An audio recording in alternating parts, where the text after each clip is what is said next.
प्रधानिक रहस्यम। सप्तशती के तीनों रहस्यों के नारायण ऋषि हैं, अनुष्ठुप छंद है, महाकाली, महालक्ष्मी एवं महासरस्वती देवता हैं। शास्त्र द्वारा प्रतिपादित उत्तम फल की प्राप्ति के लिए जप में इनका विनियोग होता है।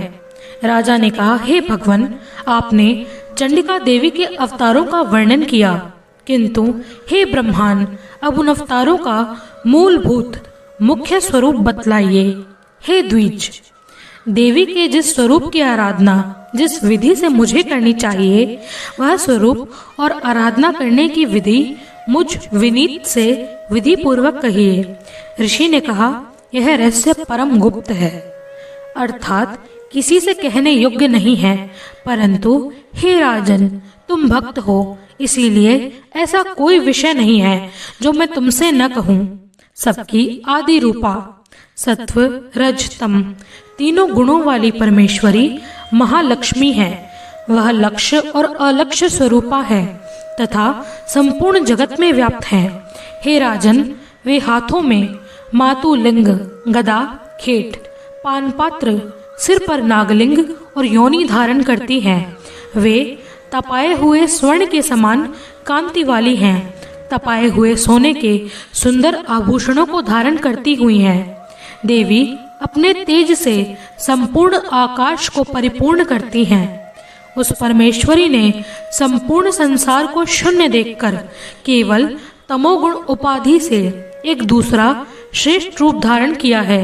वे काजल के ढेर के समान कांति वाली हैं, दाढ़ों से शोभायमान सुंदर मुख वाली हैं, विशाल नेत्रों से सुशोभित पतली कमर वाली स्त्री रूप है, ढाल, तलवार, प्याले और कटे हुए मस्तक से सुशोभित, चार भुजाओं वाली, वक्षस्थल पर कबंध, धड़ और मस्तक पर मुंडों की माला धारण किए हुए उस तामसी स्त्री ने महालक्ष्मी से कहा, हे माता, तुम मेरा नाम रखो और मुझे काम बताओ, मैं तुमको नमस्कार करती हूँ।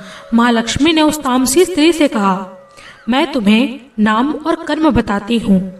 महामाया, महाकाली, महामारी, शुदा, त्रिषा, निद्रा, तृष्णा, एकवीरा, कालरात्रि और दुरत्या, ये नाम तुम्हारे कर्मों के अनुसार हैं। इन नामों से तुम्हारे कर्मों को जानकर जो मनुष्य स्तुति करेगा वो सुख को पाएगा। हे राजन, महालक्ष्मी ने उन देवी से यो कहकर शुद्ध सतोमुखी चंद्रमा के समान कांति वाला दूसरा रूप धारण किया। वह उत्तम स्त्री अक्षमाला, अंकुश, वीणा और पुस्तक धारण किए हुए थी। महालक्ष्मी ने उसके भी नाम रख दिए, महाविद्या, महावाणी, भारती, वाक, सरस्वती, आर्या, ब्राह्मी, कामधेनु, वेद गर्भा और धीश्वरी। उसके बाद महालक्ष्मी ने महाकाली और महासरस्वती से कहा, तुम दोनों देवी अपने स्वरूप के अनुसार स्त्री पुरुष का जोड़ा उत्पन्न करो। महालक्ष्मी ने उन दोनों से यह कहकर हिरण्यगर्भ, निर्मल ज्ञान संपन्न, सुंदर कमल पर बैठा हुआ स्त्री पुरुष का जोड़ा स्वयं उत्पन्न किया। इसके बाद माता महालक्ष्मी ने पुरुष को ब्रह्मान, विधय, विरंची तथा धातः इस प्रकार से संबोधित किया। स्त्री को श्री, पद्मा, कमला, लक्ष्मी इत्यादि नामों से पुकारा। महाकाली और महासरस्वती ने भी स्त्री पुरुष के जोड़े उत्पन्न किए। हे राजन, उनके भी स्वरूप और नाम को कहता हूँ। महाकाली ने नीलकंठ, रक्तबाहु, श्वेतांग, चंद्रशेखर पुरुष और एक गौरी स्त्री को उत्पन्न किया। पुरुष के रुद्र, शंकर, शिव, स्थाणु, कपद्री, त्रिलोचन ये नाम रखे। स्त्री के त्रयी, विद्या, कामधेनु, भाषा, अक्षरा और स्वरा ये नाम रखे।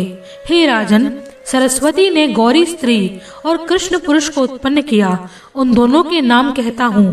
पुरुष को विष्णु, कृष्ण, राम, ऋषिकेश, वासुदेव और जनार्दन। स्त्री के उमा, गौरी, सती, चंडी, शुभगा और शिवा, सुंदरी इस प्रकार से नाम रखे।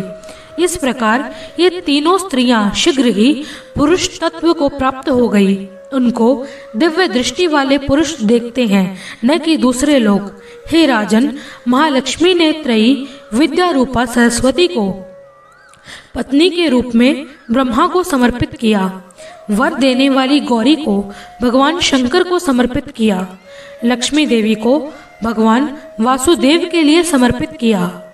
ब्रह्मा ने सरस्वती के साथ मिलकर ब्रह्मांड को उत्पन्न किया। वीर्यवान भगवान रुद्र ने गौरी के साथ मिलकर उसका भेदन किया।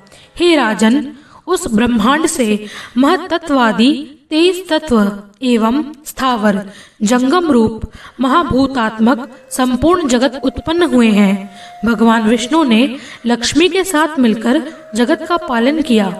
महादेव ने गौरी के साथ मिलकर कल्प के अंत में उसका संहार किया। हे महाराज, महालक्ष्मी सर्वसत्वमयी ईश्वरी हैं। वे निराकार होते हुए भी साकार हैं, अतः उनके अनेक नाम हैं। वे अपने नामों के सिवा किसी अन्य प्रत्यक्षादि प्रमाण से नहीं जानी जा सकती।